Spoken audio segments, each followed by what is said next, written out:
எல்லோருக்கும் வணக்கம். Welcome to ஃபுட்மா சமையல். இன்றைக்கி ஃபுட்மா சமையலில் என்ன ரெசிபி எடுத்துகிட்டு வந்திருக்கேன்னா, ரொம்பவே பாரம்பரியமான முறையில் கார்த்திகை தீபத்துக்கு செய்யக்கூடிய அரிசி இனிப்பு அப்பம் செய்முறை தான் இந்த வீடியோவில் பார்க்க போகிறோம். இந்த அப்பம் ரொம்பவே சூப்பராக இருக்கும். ஒரு 2-3 நாளைக்கு கூட நீங்கள் இதை அப்பத்தை செஞ்சு வீட்டில் வச்சு சாப்பிட்லாம். இந்த அப்பத்தோட செய்முறையை ரத்தின சுருக்கமாக சொல்லப்போனால், இட்லிக்கு எப்படி மாவு அரைப்போம், ஊற வச்சு அரைச்சி புளிக்க வச்சு இட்லி செய்வோம், அதே மாதிரி தான் சின்ன சின்ன ப்ராசஸை மட்டும் ஃபாலோ பண்ணுங்கள். இந்த இனிப்பு அப்பம் வீட்டில் செஞ்சு பாருங்கள். இப்போ நம்ம இந்த அப்பம் ரெசிபிக்கு 1 கப் அளவு பச்சரிசி எடுத்துருக்கோம்.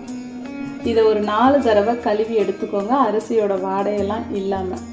கழுவின அரிசியில் தண்ணி ஊற்றி ஒரு குறைஞ்சபட்சம் 2-3 மணி நேரத்துக்காவது ஊற வைங்க.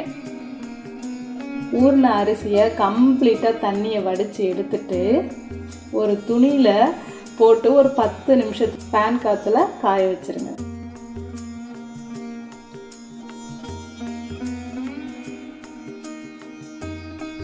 ஒரு 10 நிமிஷம் கழித்து ஒரு மிக்ஸி ஜாரில் சேர்த்துக்கோங்க. நம்ம ஈர அரிசியை தான் நம்ம இந்த மாவை ரெடி பண்ண போகிறோம். ஆனால் அரைக்கும் போது மட்டும் நல்லா ரொம்ப நெய்ஸாக அரைச்சி எடுத்துக்கணும். அதாவது இந்த குருணை பதமாக இருந்ததுன்னா அப்போ வறண்டு போன மாதிரி காஞ்சி போன மாதிரி இருக்கும். அதனால் மாவை நல்லா நெய்ஸாக அரைச்சி எடுத்துக்கோங்க. இது ரொம்ப முக்கியம். இல்லைன்னா அப்போ ஒரு மாதிரி லப்பரியாக இருக்க மாதிரி இருக்கும். அடுத்து மாவை ஒரு பாத்திரத்தில் மாற்றியாச்சு. மாவுக்கு தேவையான ஒரு வெல்ல பாகை ரெடி பண்ணிடலாம். 1/2 கப் அளவு வெல்லம் எடுத்துக்கோங்க. 1 கப்பு அரிசிக்கு 1/2 கப் அளவு வெல்லம். இந்த வெல்லத்தில் 1/4 கப் அளவு தண்ணி ஊற்றி மிதமான தீயில ஒரு 8-10 நிமிஷம் ஆகும் இந்த வெல்லம் பாகு நமக்கு ரெடியாக. இப்போ இந்த பாகு நமக்கு ரெடி ஆயிடுச்சு.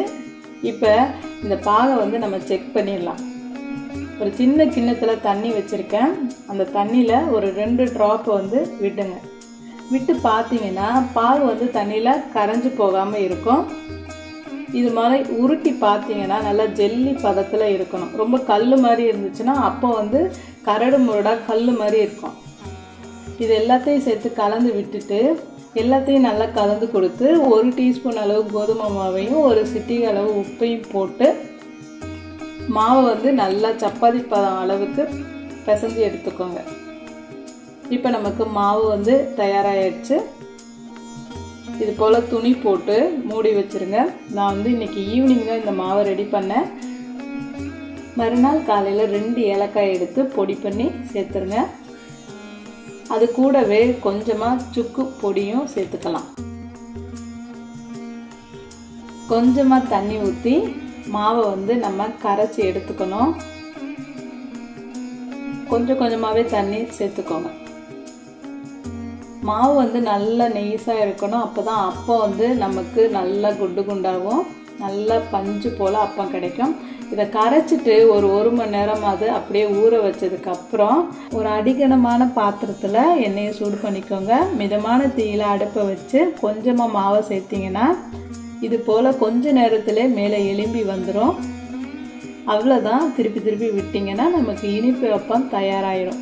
கண்டிப்பாக ஃபுட்மா சமையலோட ரெசிபியெல்லாம் ட்ரை பண்ணி பார்த்துட்டு எப்படி இருந்துச்சுன்னு கமெண்ட் பண்ணுங்கள். நன்றி.